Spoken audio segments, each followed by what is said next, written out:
కోటీశ్వర్లవ్వాలనే కలను నెరవేర్చుకోండి. వెంటనే జేకేఆర్ గురువు గారికి కాల్ చేసి అపాయింట్మెంట్ తీసుకోండి. నమస్తే రమగారు. నమస్తే జయ. రమగారు, నావెల్స్ చెప్పుకుంటూ ఉన్నాం, ఏదైనా కొత్తది స్టార్ట్ చేద్దామా? ఒక ఎపిసోడ్లో చెప్పేయచ్చు. ఓకే, ఒక ఎపిసోడ్లో చెప్పేయచ్చు. నావెల్స్ ఇంచుమించు కంప్లీట్ చేసేస్తాం కదా? చేసేస్తాము. ఎర్లీ 70s వచ్చి ఉంటుంది ఈ నావెల్. ఖచ్చితంగా నాకు సంవత్సరాలు జ్ఞాపకం లేవు. నేను స్కూల్ పిల్లగా ఉన్నప్పటి నుంచి చదువుతూనే ఉన్నా. ఓకే. ఒక రకమైన దుఃఖం, ఏం చెయ్యాలో అర్థం కాని ఒక స్థితి వస్తుంది మనం ఆ కథ చదివితే. అది రేర్గా ఉండేది. నేను చెప్పబోయే కథ ఆ కాలంలో అత్యంత రేర్, అక్కడక్కడ చాలా తక్కువగా కనపడేది. ఇప్పుడు విరివిగా కనపడుతున్న సమస్య. భార్యాభర్తలు విడిపోవటం, పిల్లలు అలో లక్ష్మణ అని అఘోరించటం, తండ్రులు వెళ్ళిపోవటం లేదా తల్లులు వెళ్ళిపోవటం, పిల్లలు దొరికిపోవటం, అటు నాన్నకో అమ్మకో, పేదరికం, చదువుకునే అవకాశాలు లేకపోవటం, సంస్కారవంతులుగా బయటపడగలిగే అవకాశాలు ఉండకపోవటం. మనకి అప్పుడు ఇప్పుడు కూడా ఇలాంటి సమస్యలు ఉంటూనే ఉన్నాయి కదా. ఇప్పుడు ఏమైనా మరి అంటే లోకంలో అందరూ చేస్తున్న వ్యవహారం కాబట్టి చాలామంది, అంటే అందరూ అనద్దు పోనీ, సహజంగానే కనపడుతోంది. ఏముంది, విడాకులు తీసుకున్నారు, ఏముంది విడిపోయారు అని. పిల్లలు తండ్రి దగ్గర ఉంటారు, ఏ తాతింట్లోనూ పెరుగుతారు. చాలా క్యాజువల్గా తీసేసుకుంటున్నాం రమగారు, అది పెద్ద విషయంగా ఆలోచించట్లేదు మనం. కానీ పిల్లల మీద చాలా ప్రభావాన్ని చూపిస్తుంది అది ఎప్పుడు కూడా. దాని మీద బేస్ చేసుకున్న ఒక కథ. ఓకే. కావిల్పాటి విజయలక్ష్మి గారని ఫ్యామిలీ స్టోరీస్ చాలా బాగుండేవి. ఆవిడది విధి విన్యాసాలు కథ. పేరు ఎంత బాగుంటుంది, విధి విన్యాసాలు. దీన్ని సినిమాగా తీశారు తహసీల్దార్ గారు అమ్మాయి. ఓకే. అయితే నేను ఆ సినిమా, అందులో ఒక వీణ పాట ఉంది, ఫేమస్ పాట, గుర్తు కూడా రాలేదు, రాత్రి నుంచి ఆలోచిస్తున్నాను నేను. జమున్ గారు ఆవిడ యాక్ట్ చేశారు హీరోయిన్గా. అయితే కథలో ఉన్నటువంటి కఠోరమైన సత్యాలు సినిమాలో ఉన్నాయో లేదో ఐడియా లేదు నాకు, నేను చూడలేదు. ఓకే. అది నా చిన్నప్పుడు వచ్చింది సినిమా. ఈ పుస్తకం మాత్రం మా ఇంట్లో ఉండటం వల్ల నేను చాలాసార్లు చదివాను. ఇటీవల కాలంలో కూడా మన బుక్ ఎగ్జిబిషన్లో కనబడితే తెచ్చుకున్నా. మళ్ళీ కొనుక్కొచ్చుకున్నారా? ఒక్కొక్కరికి ఒక్కొక్క పిచ్చి ఉంటుంది, చాలా బాగుంటుంది కథ. ఈ కథ స్టార్టింగ్ ఒక కుర్రాడితోటి మొదలవుతుంది. వాడు 10th క్లాస్ పూర్తవుతుంది. అంటే కాలేజీలో చదవాలని ఉంది. అమ్మమ్మ పిల్లవాడు ఉన్నారు. పెద్ద మావయ్య ఉంటాడు, పెద్ద మావయ్య భార్య, 2 పిల్లలు. మావయ్య రాజశేఖరం. అసలు మొదటి డైలాగే కండక్టర్ కొడుకు కలెక్టర్ అవుతాడా అన్న డైలాగ్ తోటి మొదలవుతుంది. ఓహో. పిల్లవాడిని చదివించాలని అమ్మమ్మ అడుగుతుంది మామయ్యని, పిల్లాన్ని చదివించు, కాస్త కాలేజీ చదివిస్తే వాడు పొట్టవాడు పోసుకుంటాడు, వాళ్ళ అమ్మని వాడు చూసుకుంటాడు. అంటే ఆ కండక్టర్ కొడుకు కలెక్టర్ అవుతాడా, ఏముంది, ఏ కొట్లో పద్దులు రాసిన 60 70 ఇస్తారు, వాడికి వాళ్ళ అమ్మకి వెళ్ళిపోతుంది. లేత పిల్లాడు, ఒక 16 ఏళ్ల స్ఫురద్రూపి అయిన ఒక కుర్రాడు. అయితే తల్లి అమ్మమ్మ ఏమంటారంటే, చిన్న మామయ్య దగ్గరికి వెళ్ళు, చిన్న మామయ్య దగ్గరికి అని చిన్న మామయ్య దగ్గరికి ఇంకో ఊరు పంపిస్తారు. పంపిస్తే చిన్న మామయ్య గోపాలరావు, పెద్ద మామయ్య రాజశేఖరం, రెండో మామయ్య గోపాలరావు ఇంకేదో ఊర్లో ఉంటాడు. అది కాస్త అటు ఇటుగా వైజాగ్ ఏమో అనిపిస్తుంది, పెద్దగా ఊరి పేర్లు కనపడవు కథలో. ఓకే. అక్కడికి వెళ్తాడు. వాళ్ళ ఇంట్లో కూడా ఓ పిల్లాడు ఉంటారు. పెద్ద మామయ్యకి ఓ పిల్లాడు, చిన్న మామయ్య కూడా ఒక పిల్లవాడు. అయితే ఆయన ఏమన్నాడు, సరే కనుక్కుంటాడు, ఏమిటి సంగతి సందర్భం కనుక్కొని, అరే నాకు జీతం తక్కువేరా, నీకు భోజనము వసతి నేను ఇస్తాను, నా దగ్గర ఉండు, ఫీజులు పెద్ద మామయ్య కడతాడేమో కనుక్కో. అప్పుడు ఈ పిల్లాడు, మా నాన్న ఎక్కడుంటాడు అని అడుగుతాడు. తండ్రి లేడు వీళ్ళతో. అడిగితే ఈయన తను ఏమన్నాడంటే, అక్కడెక్కడో ఫలానా చోట ఉంటాడు, ఎప్పుడో అడ్రస్ ఇచ్చాడని అడ్రస్ తీసి చేతిలో పెట్టాడు. ఈ పిల్లాడు ఊరు వెళ్తానని చెప్పి ఇంటికి వెళ్ళకుండా ఆ తండ్రి ఉన్న ఊరికి వెళ్తాడు. ఇవేవో ట్రైన్ ప్రయాణం చేసి వెళ్ళవలసిన ఊళ్ళుగానే కనపడతాయి. అక్కడికి వెళ్ళేసరికల్లా ఇతను ఒక మామూలుగా చదువుడు, వాళ్ళ అమ్మ ఎట్లా ఉంది, దైన్యంగా, అమ్మ ఇంట్లో కింద ఇల్లు వాడుకుంటారు, పొలం డబ్బులు ఇంటెద్ద ఏదో కొద్దిగా వస్తే బిక్కుబిక్కుమంటూ కాలక్షేపం చేసే దౌర్భాగ్యపు స్థితిలో ఉన్నారు వీళ్ళు. పిల్లాడికి పండగకి బట్టలు లేవు, చెప్పులు లేవు, సైకిల్ లేదు, సాగుబాటు లేదు, ఏ సాగుబాటు లేదు. తన తండ్రిని కూడా అలా ఊహిస్తాడు. కానీ ఆయన స్ఫురద్రూపి, ఎత్తైన పచ్చటి గంభీరమైన ఆకారం, చాలా అందమైన వాడు అతను, ఆ పిల్లాడి తండ్రి. పిల్లాడు అందగాడనే చెప్తారు మనకి మొదటి నుంచి. సరే వచ్చేసరికి ఒక 3-4 ఫ్రెండ్స్తో ఉంటాడు ఆయన. ప్రసాదరావు గారిని కలవడానికి వచ్చానని చెప్తాడు. ఏమిటంటే కాలేజీ ఫీజు కోసం వచ్చాడంటారు, అదంటారు, ఇదని మాట్లాడతారు ఫ్రెండ్స్. వాళ్ళందరూ వెళ్ళిపోయాక ఆయన మీరు నన్ను ఫీజులు కట్టి చదివిస్తారేమోనని అడగటానికి వచ్చాను అంటాడు. ఆయన అవి అందరికీ అన్నే ఫీజులు ఎలా కట్టేస్తాం అని ఒక 5 రూపాయలు 10 రూపాయలు ఇస్తాడు. ఇది తీసుకుని వెళ్ళమని. ఆయనకి తెలియదు. మీ అబ్బాయి అయితే ఇలాగే ఇస్తారా అంటాడు. అలా ఎందుకు ఇస్తాను, ఇంతకీ నువ్వు ఎవరి అబ్బాయి అంటే నేను కండక్టర్ ప్రసాదరావు గారి అబ్బాయిని అని చెప్తాడు. చెప్పేసి ఆయన నిర్ఘాంతపోతాడు. బాగా పరిశీలనగా చూస్తే తన పోలికలు భార్య పోలికలు కనపడుతుంటాయి పిల్లాడిలో. నిన్నెవరు పంపించారు అని అడుగుతాడు. మావయ్యే పంపించాడని చెప్తాడు. ఇక ఆ కొడుకుని దగ్గరికి తీసుకుంటాడు. ఆ పిల్లాడిని ఆయన 4 నెలల వయసులో వదిలిపెట్టి వచ్చాడు. సంటి పిల్లాడు అప్పుడు 4 లేదా 8 నెలలు అంతే వయసు. తర్వాత వాడికి 5 ఏళ్ళప్పుడు తల్లి వాడు ఇద్దరు అన్నవరం బస్సులో ఈయన కనపడ్డారు. అప్పుడు ఈయన కండక్టర్గా ఉన్నాడు ఆ బస్సులో. పిల్లాడు 5 ఏళ్ళప్పుడు. తాతగారు బాగున్నారా అని అడిగితే చచ్చిపోయారని చెప్తాడు పిల్లాడు. పిల్లోడితోనే పిల్లవాడు భార్య పిల్లాడు కనిపిస్తారు. పిల్లాడిని ఒళ్ళో కూర్చోబెట్టుకుంటాడు. అడుగుతాడు, బిస్కెట్ ప్యాకెట్ కొని పెడతాడు. తాతగారు బాగున్నారా, ఇంట్లో అందరు బాగున్నారంటే తాతగారు చచ్చిపోయారు, చాలా రోజులైంది, ఇంట్లో అందరు చచ్చిపోలేదనే అందరు బాగానే ఉన్నారని చెప్తాడు. మా బావగారు పోయారని తెలుసుకుంటాడు ఆయన. అంతకు మించి వాళ్ళ గురించి అతనికి ఏం తెలియదు. అక్కడి నుంచి ఇతను ఏం చేస్తాడు, సరే ఆయన పిల్లాడిని అట్ట పెట్టుకుని అన్నం తినిపించి తన మంచం మీద తన పక్కనే పడుకోబెట్టుకుని ఫీజులు కడతాను, నువ్వు మా మావయ్యకి ఉత్తరం రాసిస్తాను, నేను ఫీజులు కడుతున్నానని ఎవరికీ చెప్పద్దు అని చెప్తాడు. సరే ఉత్తరం పుచ్చుకొని డబ్బులు ఇస్తారు. ఇంత అక్కర్లేదంటాడు. కాదు పుస్తకాలకి వాటికి కావాలని ఆ రోజుల్లో 300 నోట్లు చూసి ఆశ్చర్యపోతాడు పిల్లాడు. అక్కడి నుంచి మావయ్య గారింటికి వెళ్తాడు. వెళ్తే ఏమిట్రా ఒప్పుకున్నాడు, ఏమిట్రా మావయ్య అంటే డబ్బులు తీసి చేతిలో పెడతాడు. తండ్రి రాసిన ఉత్తరం ఇస్తే ఆశ్చర్యపోతాడు. ఊరిని భలేవాడివిరా, నువ్వు చూసి రమ్మంటే కాల్చి వచ్చావా అని ఉత్తరం చదువుకుంటాడు. సరే ఇక్కడే ఉండు, డబ్బులు ఫీజులు కడదామని మంచి కాలేజీలో చేర్పిస్తారు. ఏ కాలేజీయో మనకు చెప్పరు, కాలేజీ వ్యవహారాలు ఏముండవు. కాలేజీకే ఉత్తరం రాస్తుంటాడు తండ్రి కొడుకు ఉత్తర ప్రత్యుత్తరాలు నడుస్తాయి. మళ్ళీ ఇంకోసారి తండ్రి దగ్గరికి వెళ్తే ఆయన బట్టలు కుట్టిస్తాడు కొడుక్కి. సరదాగా ఉంటుంది. 16-17 ఏళ్ళ పిల్లాడు పచ్చగా పొడుగ్గా ముచ్చటగా ఉంటాడు. వీడికి మంచి మంచి బట్టలు వేసుకుని చూసుకోవాలని ఉంటుంది తండ్రికి. వీడి ఫీజులు ఎవరు కడుతున్నారు, చిదంబర రహస్యం, ఎవరికీ తెలియదు. మావయ్యకి తెలుసు కదా, ఈ మావయ్య కట్టాడు అనుకుంటారు. అయితే వీడు చెప్తాడు, ఎవరికి చెప్పద్దన్నారు మా నాన్న అని. ఉత్తరంలో కూడా అదే ఉంటుంది. అత్తయ్యకి చెప్తాను, ఆమె దగ్గర నుంచి రహస్యం బయటకు వెళ్ళదని, మళ్ళీ గొడవలు వస్తాయి మాకు అని భార్యకి మాత్రం చెప్తాడు. ఆవిడ ఎవ్వరికీ చెప్పదు. ఈ అన్నదమ్ముల మధ్య కూడా అంత విరివైన రాకపోకలు ఉండవు. కథ దాదాపుగా ఒక 6-7 సంవత్సరాల పాటు నడుస్తుందన్నమాట. మధ్యలో పాత కథ రివైవ్ అయ్యి కనపడుతుంది. సరే పిల్లాడు చదువుకోవటం మొదలు పెడతాడు. ఇంటర్మీడియట్ అయిపోతుంది, డిగ్రీలో చేరుస్తాడు. పెద్ద మావయ్యకి ఆశ్చర్యంగా ఉంటుంది. పిల్లాడికి కాన్ఫిడెన్స్, అంతకుముందు భయంగా బిక్కుమని పేదరికము, తండ్రి లేకపోవటం వల్ల చుట్టుపక్కల వాళ్ళంతా మీ నాన్న వెళ్ళిపోయాడు, మీ అమ్మని వదిలేశాడు లాంటివి విని పిల్లలు చాలా బేలగా ఉంటారు. ఎప్పుడైతే ఈ తండ్రి దగ్గరికి వెళ్ళటము, ఆయన డబ్బు ఇవ్వటము, ఆయన బాగా చూసుకోవటము, ఆయన చాలా మంచివాడని అతనికి తెలియటం, దాంతో ఒక కాన్ఫిడెన్స్ వచ్చేస్తుంది పిల్లాడికి. కాన్ఫిడెన్స్ పెద్ద సౌందర్యం, అన్నిటికంటే పెద్దది. అయితే ఈ పెద్ద మావయ్యకి ఆశ్చర్యంగానే ఉంటుంది. ఇంత డబ్బు గోపి ఎక్కడ ఎలా కడుతున్నాడు తమ్ముడు అర్థం కాదు.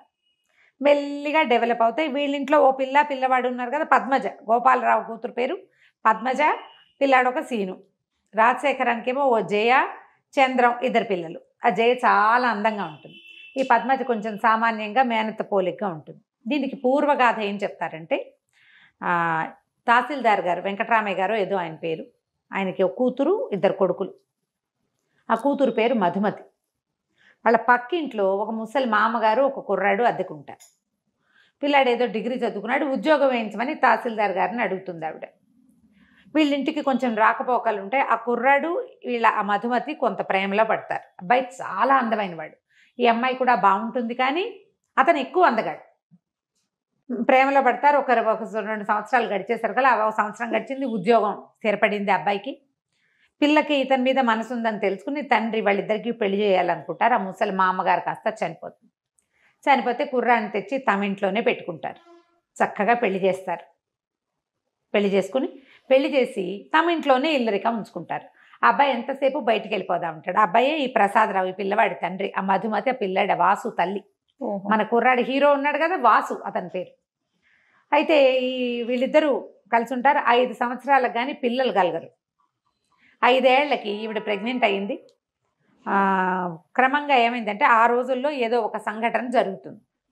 అదేంటంటే, ఆయన ఏదో ఒక ఉద్యోగం జోగయ్యో ఎవడో ఆఫీస్లో ఉన్నటువంటి ఒక ప్యూన్ తాలూకు ఉద్యోగం తీసేసే ఒక ఇది జరుగుతుంది. జరిగితే ఆ జోగయ్యకి ఈ ప్రసాద్కి స్నేహం ఉంటుంది బాగా. ఇతను ఆ కాగితం నేను పెట్టనంటాడు.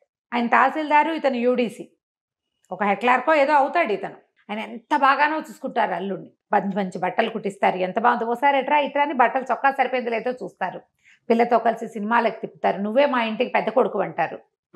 ఈ పిల్ల అంటే పంచప్రాణాలు ఆయనకి. ఎందుకంటే 4 పిల్లలు పోయాక అమ్మాయి పుట్టింది, అమ్మాయి తర్వాత 2 తమ్ముళ్ళు బతికారు.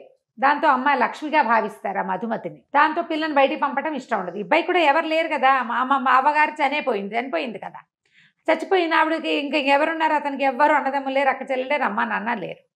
అందుకని పిల్లాన్ని అట్ట పెట్టుకుంటారు ఇంట్లో. ఈ జోగయ్య వ్యవహారం వచ్చేసరికి జోగయ్య వాళ్ళ ఇంటికి రాక పోక ఉంది. ఆ జోగయ్యకి ఒక అక్క ఉంటుంది రాజమ్మని. ఆ అమ్మాయి కొంచెం తిరిగిపోతుంది. పుకారు ఏమని పుడుతుందంటే ఆ రాజమ్మతోటి తనకి సంబంధం ఉంది ఈ ప్రసాద్కి, అందుకనే జోగయ్య ఉద్యోగాన్ని కాపాడారు అని పుట్టింది పుకారు. ఈ చిన్నతనపు ఆడపిల్లలకి అలాంటి వార్తలు ఏమైనా తడితే ఇతను ఇంత పంచప్రాణాలుగా ఉంటాడు, తనంటే ప్రాణం పెడతాడు అనేది గుర్తురాదు. ఆ అమ్మాయి మీద అనుమానంతో మొగుడిని ఏదో ఒకటి సూటిపోటి మాటలు అంటూ, ఒక తెలియనితనం, ఈ బంధం తెగిపోతుందని అనిపించదు, తెలిసి తెలియనితనమే. ఆ తల్లిదండ్రి కూడా దాన్ని ఎగసంతోస్తాడు, మా పిల్లని ఏడిపిస్తున్నాడు అన్నది తప్ప ఇంకొక ఆలోచన ఉండదు వాళ్ళకి. క్రమంగా ఏమైంది, దీనికి ఒళ్ళు మండిపోతుంది ఈ ప్రసాద్కి. సినిమాలో ఇలా హీరోని క్యారెక్టర్ని దెబ్బతీయరు బహుశా, అవును, కానీ ఇతను ఏం చేశాడంటే నిజంగానే ఆ అమ్మాయితో సంబంధం ఏర్పరచుకుంటాడు. ఓహో, అది బయటకు వచ్చేస్తుంది. డబ్బు ఇవ్వడం మొదలు పెడతాడు. దాంతో ఈ అమ్మాయి చిచ్చి నేను ఇతనితో కాపురం చేయనంటు అసహించుకుంటుంది భర్త అంటే. ఎవరికైనా ఉండేది. ఇప్పుడు ఆ రోజుల్లో ఏంటంటే ఇప్పట్లాగా విడాకులు వచ్చిన రోజులు కాదు కదా, నయానో భయానో చెప్పుకుని విడిపించుకుని ఇవన్నీ చాలా సహజంగా ఉండేవి అప్పుడు. కానీ ఆ అమ్మాయి అతి గారాబంతో పెరగటము, తండ్రికి పెద్ద ఇల్లు వాకిలి తోట దొడ్డి పెద్ద ఉద్యోగము, దానివల్ల వచ్చినటువంటి కొంచెం హై ఫీల్ తోటి అమ్మాయి భర్తను తృణీకరించేస్తుంది. దాంతో ఆయన మొత్తం ఇతని ఇంటికి వాళ్ళ మామగారు చనిపోయాక సామాన్లు తెచ్చుకుంటాడు కదా, ఆ సామాన్లన్నీ బయటికి విసేసి పొమ్మంటారు, సంతకం పెట్టి నీకు మాకు సంబంధం లేదు అంటే సంతకం పెట్టనంటాడు. ఆ కాగితం చింపి పారేస్తాడు, వెళ్ళిపోతాడు, సామాన్లు వదిలేస్తాడు. ఏం చేస్తాడు, ఆఫీస్లో ఉద్యోగం, మామగారికి ఇచ్చిన ఉద్యోగం కదా, మామగారు మొహమే గిట్టనప్పుడు ఉద్యోగం ఎలా చేస్తాడు. కానీ ఆ వెళ్ళిపోయే రోజును కూడా మామగారు గుండెలు పెట్టుకుని కూర్చో పరిగెత్తుకుంటూ వచ్చేస్తాడు. మళ్ళీ వద్దు, ఆయన అంత ప్రేమగా చూశాడు అతను, మీరు బాధపడకండి నేను వెళ్ళనంటే వద్దు, నువ్వు వెళ్ళిపోవాల్సిందే, నా కూతురు ఏడుస్తోంది నీ వల్ల, నువ్వు మా ఇంట్లో ఉండటానికి వీల్లేదు, తెన్నింటి వాసాలు లెక్క పెట్టేవాదంటావు, ఇది అని అత్త మామ ఇద్దరు తిట్టేస్తారు. భార్యని పిలుస్తాడు, వీళ్ళందరినీ వదిలే, నువ్వు నాతో వచ్చేసి మనం వేరే కాపురం పెట్టుకుందాం, నువ్వు నాతో వచ్చే, నేను అన్నీ మానేస్తా, నిన్ను బాబుని బాగా చూసుకుంటా రమ్మంటే అమ్మాయి తల తిప్పుకుని లోపలికి వెళ్ళిపోతుంది, పిలిచినా రాదు. సరే ఇతను ఏం చేస్తాడు, ఉద్యోగాన్ని రిజైన్ చేసి ఆ జోగయ్య చేతిలో పెడతాడు కాగితం, నువ్వు వెళ్ళి ఆఫీస్లో ఇచ్చేసి మీ అక్కని తీసుకెళ్ళిపోతాను, తిరుపతి వెళ్ళి పెళ్లి చేసుకుంటాను, సర్కల్ పోపోండి, ఇంకా నయం, ఏదో స్నేహం చేసామంతే, మీరు రిజైన్ చేసుకుంటారో గంగలో దూకుతారో మాకు అనవసరం, మా అక్కయ్య రాదు మీకు మాకు రామ్ అంటారు. ఒక చిన్న స్నేహం చేసినందుకు ఈ ఫలితం లభించింది అనమాట. దాంతో ఈయన హతాశుడైపోయి ఇతను ఉద్యోగానికి రిజైన్ చేసి పిఎఫ్ వస్తుంది కదా, ఆ డబ్బంతా భార్య పేరు మీద రాసేసి వెళ్ళిపోయి తిరుపతి వెళ్ళిపోతాడు. తిరుపతిలో కొంతకాలానికి ఆ రాజమ్మ అతనికి తిరుపతిలో తారసపడుతుంది. ఇతను ఏం చేస్తాడు, భార్యకి తన విషయాలు తెలియజేయటం కోసం ఆ పెళ్లి చేసుకున్నానని చెప్తాడు. ఆవిడేమో ఈ తహసీల్దార్ గారికి అంటిస్తుంది ఆ రాజమ్మ, ఎల్లుడ గారు తిరుపతిలో కనపడ్డాడు, పెళ్లి చేసుకున్నట్టు చక్కగా చోకిలాగా ఉన్నాడు అని. ఇక ఇతను ఎప్పటికైనా తిరిగి వస్తే, ఇప్పుడు ఇన్ని మాటలు అన్నాక అతను తిరిగి వస్తాడని ఎట్లా అనుకుంటారు ఎవరైనా, అదే కదా జనరల్గా అవుతుందా అట్లా? ఏనాటికైనా అతను వస్తాడేమోనని ఆశ పెట్టుకుని ఉన్న ఆ అమ్మాయికి ఈ భర్త వెళ్ళిపోయే వరకు అతని మీద అసహ్యంగా ఉంటుంది. వెళ్ళిన దగ్గర నుంచి తనతో ఉన్న ప్రేమాయ గుర్తొస్తుంది. పిల్లాడు తండ్రి లేని వాడైపోయాడు, చుట్టుపక్కల వాళ్ళంతా చిన్నబుచ్చుతారు, అది మొగాడికి ఏదో ఒకటి ఉంటే దానికోసం కాపురం కాలదనుకుంటారా ఎవరైనా, అది ఎలాగో అనే మాటేగా. దాంతో ఒక విరాగిగా మారిపోతుంది ఆ అమ్మాయి. ఏ రోజు మంచి బట్టలు కట్టుకోవటం కానీ, ఓ తల్లో పూలు పెట్టుకోవటం కానీ, పెళ్ళిళ్ళకి పేరెంటాలకి వెళ్ళటం కానీ, ఇంట్లో నుంచి బయటకు కాలు పెట్టకుండా అయిపోతుంది. పిల్లని పెంచుకుంటుంది. ఇతనేమో ఒక కండక్టర్గా ఎక్కడో జీవితం గడుపుతాడు. అయితే బిఏ చదువుకున్నానని చెప్పి తిరుపతిలో ఇతను అలా ఉండగా చచ్చిపోదాం అనుకుంటాడు. ఒక స్నేహితుడు ఎవరో కనపడతాడు, కాలేజీ ఫ్రెండ్, ఇదేమిటో నువ్వు అకౌంట్స్లో చాలా గట్టివాడివి, ఇట్లా చేసావు పదా, నీకు ఏదైనా ఒక ఉద్యోగం ఇప్పిస్తా, నీ బతుకు నువ్వు బతుకుతూ కానీ దీంతో అయిపోయిందా, అని చెప్పి ఉద్యోగం వేశాడు ఒక బస్సులో కండక్టర్గా. ఆ బస్ కండక్టర్గా ఉన్నప్పుడు ఈ భార్య కొడుకుని చూస్తాడు ఆయన. ఓహో. ఆయన కండక్టర్గా ఉన్నాడని అమ్మాయి ఇంటికి వెళ్ళి తల్లికి తమ్ముళ్ళకి చెప్తుంది. ఈ కండక్టర్ కథ అయిపోయింది కదా. ఈయన బస్సులో ఉండగా ఒకసారి ఏవో అకౌంట్స్ సరిగా లేకపోతే ఇతను అకౌంట్స్ చూసి పెడితే ఆ బస్సు అని రాసి చెడిపోతాడు సీటు. ఏంటంటే మీరు ఇంత బాగా చేస్తున్నారు, ఎలా చేస్తున్నారంటే ఈయన ఇంకేం చేయలేక చెప్తాడు, బిఏ చదివాను, అకౌంటెన్సీయే నా సబ్జెక్టు, ఫలానా తహసీల్దార్ ఆఫీస్లో పనిచేశాను అనేసరికి ఆయన ఆశ్చర్యపోయి మీరు అకౌంట్స్ చూడండి, ఇంకా నేను కండక్టర్ పని చేయొద్దంటాడు. జీతం పెరుగుతుంది, ఏదో చిల్లర కోసము ఒక లాటరీ టికెట్ కొంటాడు. 40,000 వస్తుంది. ఆ రోజుల్లో 40,000 అంటే ఇప్పుడు 40 లక్షలతో సమానం, ఇంకా ఎక్కువే. అయితే రక్షణ నిధికి ఇచ్చేస్తాను, ఈ డబ్బు నేనేం చేసుకుంటాను, భార్య పిల్లాడు నా నుంచి సెపరేట్ అయిపోయారు, జీవితం మీద ఆశ లేదంటే ఆయన ఒప్పుకోడు. అలా వద్దు, ఎక్కడైనా డబ్బు మదుపు పెట్టండి, మీకు కాకపోతే ఎవరికో వస్తుంది, డబ్బులు వస్తూ ఉంటాయి, ఎవరికైనా పిల్లలకి పేద పిల్లలకి చదువుకోవడానికి దానికి సహాయం చేద్దురు, కానీ ఓసారి డబ్బు ఇచ్చేయటం ఏంటండి, ఓ 2,000 ఇవ్వండి, మిగిలిన 8,000 మదుపులు, మిగిలిన డబ్బులు మదుపు పెట్టండి అని బలవంత పెడతాడు. పెట్టేసరికల్లా కొంత డబ్బు రక్షణ నిధికిచ్చి ఒక రైస్ మిల్ ఏదో కొంటాడు. అట్లా అట్లా బ్రెయిన్ బాగుంది, మంచి తెలివైన వాడు కదా, అట్లా అట్లా అట్లా డెవలప్ అవుతుంది. ఈయన చక్కగా మంచి పెద్ద బిజినెస్ షాపు, బోల్డన్ వ్యవహారాలు ఉన్నాయి. ఈయన ఇలా ఉండిపోయాడు. పెళ్ళానికి అహంకారము పొగరు అనుకుంటాడు అతను. ఆ అమ్మాయికి ఎలాంటి దుర్భరమైన జీవితం లభించింది చివరికి ఆయనకి తెలియదు. పిల్లాడిని భార్య పంపించిందని ఒక అనుమానం ఉంటుంది లోపల. వాడు ఒట్లు సత్యాలు పెట్టుకుంటాడు, అవి కాదు మా అమ్మ పంపలేదు, మా అమ్మకి అసలు తెలియదని. ఇప్పుడు ఈయన ఈ డబ్బులు ఇస్తున్న సంగతి చెప్పొద్దంటాడు. ఈ పిల్లాడు చక్కగా కళగా మంచి మంచి బట్టలు వేసుకుంటాడు, చక్కగా చదువుకుంటాడు, బిఏ అయిపోతుంది. అయితే డిగ్రీ అయిపోయాక ఇంకా నేను చదవను అని తల్లి చెప్తాడు. ఇతను తల్లిని చూడడానికి వెళ్ళేసరికి ఏమవుతుంది, మేనమామ పెద్ద మేనమామ పక్క దగ్గరే ఉంటారు కదా, వాళ్ళు పొలం డబ్బులు అవి ఇవ్వడం మానేస్తారు. వాళ్ళు ఏం చేస్తారంటే ఆస్తులు, నాన్నగారు చనిపోయాక ఆస్తులు వాటా వేసినప్పుడు 2 వాటాలే పడతాయి. ఆడపిల్లకి ఇవ్వకపోతే రెండో అతను పోట్లాడతాడు, ఆ గోపాలరావు అన్న అతను. అది తప్పు, అక్కయ్య మనతో ఉండిపోయింది, నాన్నగారే అక్కయ్య జీవితాన్ని ఇట్లా చేశారు, ఇది పనికిరాదు, మనం ఇంటి మీద అద్దె తీసుకోవద్దు, పొలం డబ్బులు తీసుకోవద్దు, ఆస్తులు మనవి, అమ్మ అక్కయ్య ఉన్నాళ్ళు, అక్కయ్య కొడుకు బతికి బాగుపడేదాకా అక్కయ్య కూడా వాటా ఇవ్వవలసిందే అని ఇతను పట్టుబడతాడు. ఎప్పుడైతే ఈ పిల్లాడు బ్రహ్మాండంగా చదువుకుంటూ జామను బట్టలు వేసుకుని తిరుగుతూ వాచీలు పెట్టుకుంటూ ఉండేసరికల్లా మేనమావకి ఏమనిపిస్తుంటే, డబ్బంతా నీ కొడుక్కి దోచిపెట్టి ఇక్కడ పేద వేషం వేస్తున్నావు, ఇక నేను మీకు డబ్బు ఇవ్వను అని చెప్పేస్తాడు. అయితే కథలో ఒక అర్థం కాని మ్యాటర్ ఎక్కడ కనపడుతుందంటే, అమ్మాయికి ఒక 30 తులాల బంగారము, పట్టు చీరలు అవి ఇస్తాడు ప్రసాదరావు. ఆ బంగారం ఏమైంది అనే మాట చెప్పరు. పెళ్ళప్పుడు మా అమ్మది అని చెప్పి ఇస్తారు, మంచి మంచి వస్తువులు కొనిపెట్టారని చెప్తారు. మరి ఆ బంగారం ఆయన పట్టుకెళ్ళాడో ఈవిడ పట్టుకెళ్ళిందో అర్థం కాదు. మరి నా చిన్నప్పుడే నాకు అర్థమయ్యేది కాదు. వీళ్ళ దగ్గర గోల్డ్ ఉంది కదా, మరి ఆ గోల్డ్ కూడా పారేసింది. ఇతను సామాన్లు వదిలిపెట్టి వెళ్ళిపోయాడు కదా, నాన్నగారు ఏం చేస్తారు, అవన్నీ దానం చేసేసారు. ఆఖరికి ప్రావిడెంట్ ఫండ్ డబ్బు భర్తది కూతురుకు వస్తే అది కూడా ఆయన రక్షణ నిధికి ఇచ్చేసారు. వాడి డబ్బు కూడా నాకు వద్దని. కానీ వాడి కొడుకు మాత్రం ఉండిపోయాడు ఆవిడ దగ్గర. ఇప్పుడు డబ్బు వస్తువుల కంటే పిల్లలు ఎక్కువ కదా, జీన్స్ కదా అవి, అది ఆలోచించారు. దాని కొడుకే అనుకుంటారు, అతని కొడుకు అన్న ధ్యాస ఉండదు. చాలా మంది చేస్తారు ఇలాంటి ఆలోచన, పిల్లల దగ్గర ఆలోచించారు అట్లా. సరే ఏమవుతుంది, డబ్బులు లేవు, తల్లి పరమ పేదరికంలో ఉంటుంది. మా అమ్మమ్మ ఒంటి పూట తింటున్నారు, నేను ఇంకా చదువుకోనని ఏడ్చి మొత్తుకుంటాడు తండ్రి దగ్గర. ఆయన ఒప్పుకోడు. నువ్వు కండక్టర్ కొడుకు కలెక్టర్ అవుతాడా అన్నాడు మీ మామయ్య. కలెక్టర్ అయ్యి చూపించాలి, నువ్వు సెటిల్ అవ్వడం కావాలి, నువ్వు కలెక్టర్ అయ్యి భార్య పిల్లలతోటి బాగుంటే చూడాలనుంది నాకు, నువ్వు చేయడానికి వీల్లేదంటే మా అమ్మ ఇట్లాంటి పరిస్థితుల్లో ఉంటే నేను ఇలా మీరు కుట్టించిన ఉలెన్ సూట్లు అవి వేసుకుని వాచీలు ఉంగరాలు పెట్టుకుని స్కూటర్ కొని పెడతానంటాడు. ఎంఏకి యూనివర్సిటీ దూరం కాబట్టి స్కూటర్ కొంటారు, స్కూటర్ నేర్పిస్తాడు మనిషి వచ్చంటే. ఒప్పుకోడు వీడు పిల్లవాడు. ఒప్పుకోకపోతే ఆయన గట్టిగా బతిమలాడి, సరే మీ అమ్మకి నేను ఏర్పాటు చేస్తానని ఓ 10 చీరలు వీడికి బట్టలు కొని వాసుకి, భార్యకు కూడా బోళ్ళని చీరలు నా జాకెట్లు అన్నీ కొనిచ్చేసి నువ్వు పట్టుకెళ్ళు, మీ మామయ్యకి నేను ఉత్తరం రాస్తానని చెప్తాడు. వీరు తండ్రి దగ్గర నుంచి ఇంటికి వెళ్ళేసరికల్లా తల్లి వస్తుందన్న కబురుతో సిద్ధంగా ఉంటుంది. అయితే ఈ గోపాలరావు ఏం చెప్తానంటే, మీ నాన్న నువ్వు ఉంటున్నావు కాబట్టి నాకు డబ్బు ఇస్తూనే ఉన్నాడు, మీ అమ్మని తెచ్చి నా దగ్గర పెట్టుకోమని చెప్తున్నాడు, నేను తీసుకొస్తానులే అని చెప్పి వాళ్ళ అన్నదమ్ములు ఇద్దరు మాట్లాడుకుని, ఇక అక్కయ్యని నా దగ్గర ఉంచుకుంటా, దాని కొడుకు చదువుకున్నాక వాళ్ళిద్దరు వాళ్ళ దారిని వాళ్ళు వెళ్తారు, అమ్మని నువ్వు అట్టి పెట్టేసుకో, పొలం డబ్బు ఇంటి మీద వచ్చే అద్దె సగం తీసేసుకుందాం అని చెప్పేసి, అక్కయ్య నువ్వు నా దగ్గర ఉండు, నీ కొడుకు చదువు పూర్తయ్యేదాకా అని వాళ్ళ అక్కని పిలుచుకుంటాడు. ఏరా అమ్మని నువ్వు అన్నయ్య పంచుకున్నారని బాధపడుతుంది, కానీ మెల్లిగా వీళ్ళ ఇంట్లో ఎక్కష్టం అయిపోతుంది.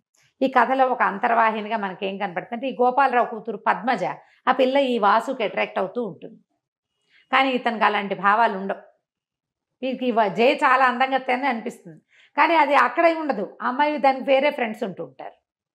కథ స్లోగా నడుస్తుంది, చక్కటి సంభాషణ. పుస్తకం దొరికితే మొదలు పెట్టామంటే చివరి దాకా వదలలేం మనం. చకచకా నడిచి వెళ్ళిపోతుంది. నేను ఇంకా స్పీడ్గా కూడా చెప్పేస్తాను. సరే, ఎంఏ పూర్తవుతుంది అబ్బాయికి. ఐఏఎస్ సెలెక్షన్ కూడా అయిపోతుంది. ఐఏఎస్ సెలెక్షన్ అవుతుంది.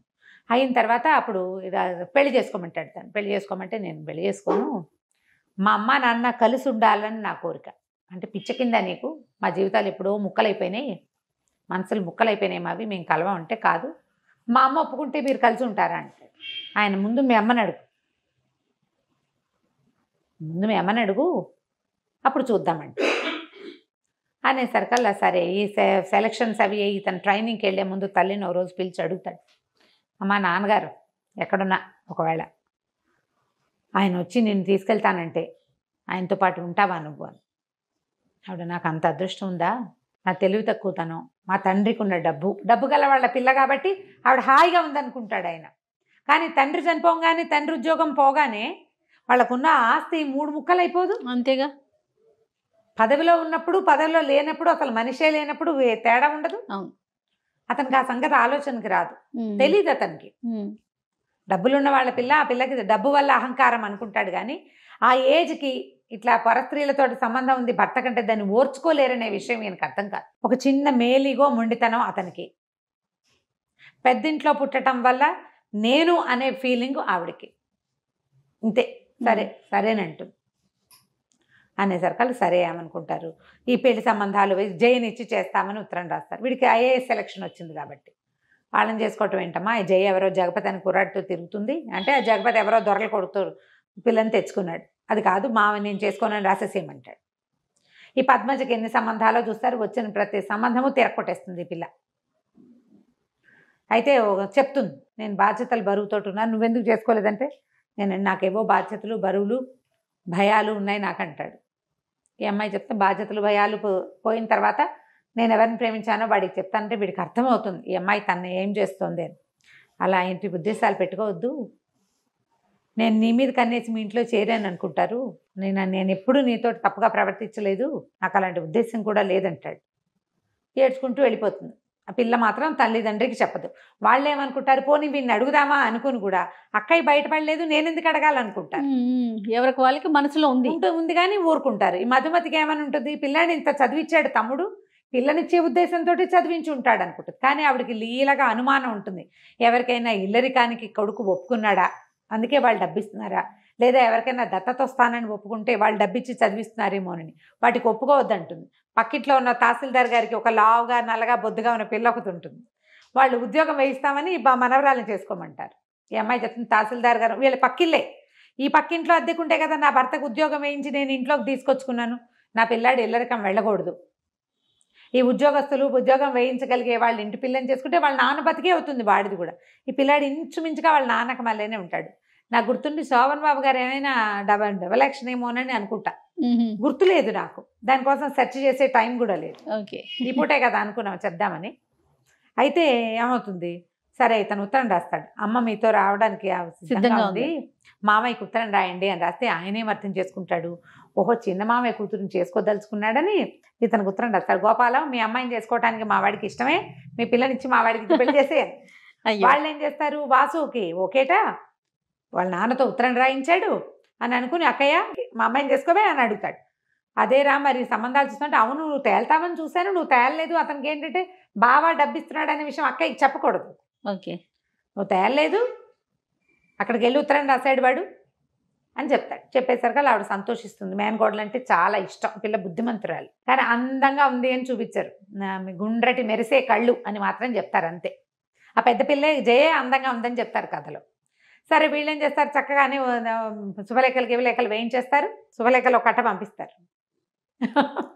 ఇతనేమనుకుంటాడు, సరే ఆలోచించుకుంటూ పద్మజకి నేనంటే ఇష్టం, పోనీ పద్మజని చేసుకుందామని అనిపిస్తోంది, మామయ్యని అడిగితే ఎలా ఉంటుంది, మామయ్యకి ఉత్తరం రాద్దాం అనుకుంటాడు. పెళ్లి కార్డులు వస్తాయి, ఇతను తెల్లబోతాడు, ఇదేంటి ఇలా వచ్చినాయి అని. ఆ మామయ్య రాస్తాడు ఉత్తరం, నువ్వు రాయటం ఎందుకు, మీ నాన్నతో రాయించావు ఎందుకు రా, ఇక్కడ ఉండగా నువ్వు చెప్తే నేను కాదంటానా, నీ నోటితో నువ్వు చెప్తే అది కూడా బాగా సంతోషించేది, మీ నాన్నతో రాయించామంటే అప్పుడు అతనికి స్ట్రైక్ అవుతుంది తండ్రి ఏం చేశాడు అని. సరే పెళ్లి రెడీ అయిపోయింది, పెళ్ళికి అందరూ వచ్చేస్తారు. ఆ పెళ్లి రోజు ముందు రోజు అక్కయ్య గోపాలరావుని అడుగుతున్నమాట మధుమతి గారు, మీ బావ ఎక్కడున్నారో, జాయింట్ కలెక్టర్ వీడు, ఎంతమందో పెద్దవాళ్ళు వస్తారు, తండ్రి లేకుండా తల్లి ఒక్కతే ఇలాగా బోసి మొహంతో కనపడితే బాగుండదురా, ఆయన ఎక్కడున్నారో ఆ పెళ్లి కాసేపు వచ్చి అక్షింతలు వేసి వెళ్ళమనంటే, ఆయన ఇంకో భార్యా పిల్లలు ఉన్నట్టు ఆయనకేం భార్యా పిల్లలు లేరులే, వస్తాడులే అని నవ్వుతాడు. వీళ్ళందరికీ నవ్వులాటగా ఉంది, నా బతికిట ముక్కలైపోయింది, ఇంటల్లుడు లేడు, ఇంట్లో పెళ్ళి ఇంటల్లుడు లేడు, పిల్లాడి పెళ్ళి తండ్రి లేడు, వాళ్ళకి ఎవ్వరికీ ఆ లోటు తెలియట్లేదు, నాకు ఒకదానికే తెలుస్తుంది అనుకుంటుంది. తర్వాత ఎన్నిసార్లు అనుకుంటుంది, అతను వెళ్ళిపోయాక ఆవిడ పొరపాటు చేశాను, అతను రా అని పిలిచేవాడు, వేరే కాపురం పెట్టుకుందామని ఎన్నిసార్లు అడిగాడు, ఆ రోజు కూడా రమ్మన్నాడు, నేను వెళ్ళకపోవటం ఎంత పొరపాటు చేశాను, పిల్లాడికి వాడి భవిష్యత్తు పాడు చేసేసా, నా జీవితము అంధకార బంధనం చేసుకున్నాను, ఇట్లా వాళ్ళ ఇంట్లో పడి వాళ్ళ చీత్కారాలు తింటూ ఉండవలసి వచ్చింది. అన్నదమ్ములకు పెళ్ళిళ్ళు అయ్యేసరికల్లా ముద్దు ముచ్చట మా అక్కయ్య ప్రేమ ఎందుకుంటుంది. సరే మధ్యాహ్నానికి ఒక ఆయన 2 పెట్టెలు సూట్ కేసు తోటి వస్తాడు, 2 సూట్ కేసులు హోల్డాలు అవి పట్టుకుని, ఆ పాతకాల కథలు హోల్డాలు బాగా కథలు కనపడతాయి అన్నమాట, బెడ్డింగ్ లాంటిది, అందులో చాలా సామాన్లు ఉంటాయి, పరుపు కూడా ఉంటుంది, ఎక్కడైనా కావాలంటే పరుచుకుని పడుకునేటట్టుగా, వాటితో వస్తే ఆశ్చర్యపోతారు, ఎవరో చుట్టాలు వచ్చారండి. సరే అక్కడి నుంచి అక్కయ్య బాగా వచ్చారు, పైకి వెళ్ళమని చెప్తాడు. ఇప్పుడు వెళ్తే పైకి ఈవిడేం ఊహించుకుంటుంది, అప్పుడెప్పుడో 20 ఏళ్ల క్రితం చూసింది ఒక ఆయన్ని, ఆయన ఎట్లా ఉన్నాడు, కండక్టర్ బక్క చిక్కిపోయి మొహం అంతా పీక్కుపోయి జుట్టు ఎర్రగా పీచుకొని నూనె తైల సంస్కారం లేని జుట్టు దవడలు లాక్కుపోయిన ఒక బక్క మొహం గుర్తుంది ఆవిడికి. అప్పటికి అతను చాలా నిరాశ దృక్పథంలో ఉన్నాడు కదా, ఇప్పుడు ఆశ్చర్యపోతుంది ఈయన్ని చూసి. ఆయన ఎంత మనిషి, ఆజానుబాహువు, చక్కగా పచ్చగా విశాలంగా నుదురు, బ్రహ్మాండంగా అద్భుతమైన సౌందర్యవంతుడుగా కనపడతాడు. ఇక భార్యాభర్త కలుసుకుంటారు. ఆవిడ అడుగుతుంది, నన్ను ఇంకెప్పుడు వదిలిపెట్టి వెళ్ళొద్దు, మీరు ఎక్కడుంటే అక్కడ మీతో సేవ చేసుకుంటూ మీతో పాటు ఉంటాను, నన్ను వదిలిపెట్టకండి, జీవితం అంతా సర్వనాశనం అయిపోయింది అని. ఆ పాత తప్పిదాని గురించి అతను చెప్పడు, ఆవిడ అడగదు, ఎలా ఇలా జరిగింది అనేది తెలియదు. భార్యకు చెప్తాడు, నీ మొదటి రోజునే వీడు 6 ఏళ్ల క్రితమే నా దగ్గరకు వచ్చాడు, 7 సంవత్సరాల క్రితమే 10th పాస్ అయ్యాక నేనే చదివిచ్చాను వాడిని, వాడి ఒంటి మీద ప్రతి గుడ్డ నేను కొన్నదే, నీకు చెప్పొద్దన్నాను, వాడు నాతో యుద్ధం చేశాడు ఒక రకంగా, మా అమ్మ మంచిది అని, నిన్ను నా కొడుకు పక్కన నిలబడి నిన్ను చూడాలనుకున్నాను, నేను ఓడిపోయి నువ్వే కావాలని అడగాలనుకోలేదు అని చెప్తాడు.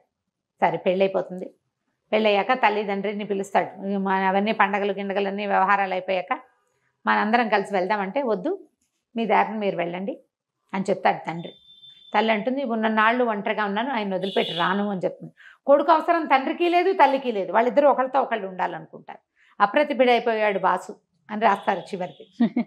విధి ఎలాంటి రకాలుగా తిప్పుతుంది, ఎలాంటి మలుపులు తిప్పుతుందో. ఇప్పుడు వీడు అదృష్టవంతుడు ఈ అబ్బాయి, అవును, చివరి దశలో అయినా అమ్మా నాన్నతో కలిసి ఉండే అవకాశం అబ్బాయికి లభించింది. ఎంతమందికి లభిస్తాయి జయ? అవును రమ్మ గారు. నేను ఎద్దనపూడి సులోచన రాణి గారి ఆరాధన, ఈ విధి విన్యాసాలు చదివినప్పుడల్లా ఏడ్చేదాన్ని జయ.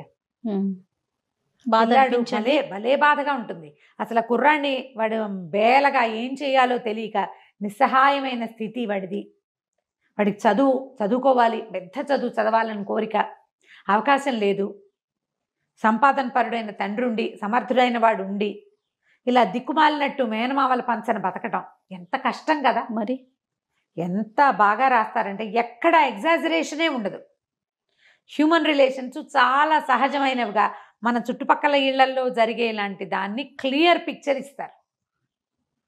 మనుషులు ఎలా మారుతారు, కండక్టర్ కొడుకు కలెక్టర్ అవుతాడా అన్నవాడు తన కూతుర్ని ఇవ్వడానికి సిద్ధపడతాడు. మనుషులు ఎలా ఉంటారో చూపిస్తారు. చాలా క్లియర్గా ప్రశాంతమైన రైటప్స్ కూడా. అదేంటంటే తీక్షణమైన సంభాషణలు, గాఢమైన అదేదో ఉండదు. తాపి సంభాషణతోటి సాఫీగా వెళ్తుంది. చక్కటి భాష, మనం మాట్లాడుకునే భాష. క్యారెక్టర్స్ అన్నీ క్లియర్గా ఎవరెవరి వ్యక్తిత్వం ఏమిటి అనేది దానికి ఆ సందర్భంలోనే తెలియజేసేలాగా రాస్తారు. దొరికితే పుస్తకం దొరుకుతుంది ఖచ్చితంగా. ఇప్పుడు అన్ని బుక్ షాప్స్లో ఉండేందుకే అవకాశం ఉంది. కావిల్పాటి విజయలక్ష్మి గారి విధి విన్యాసాలు. ఒకవేళ మీకు సినిమా కనుక దొరికితే తహసీల్దార్ గారు అమ్మాయి సినిమా కూడా చూడండి. ఆ వీణపాట ఏమిటో గుర్తు రావట్లేదు, మీలో ఎవరికైనా గుర్తుంటే కింద కామెంట్ పెట్టండి. తప్పకుండా. నమస్తే రమ్య గారు. నమస్తే.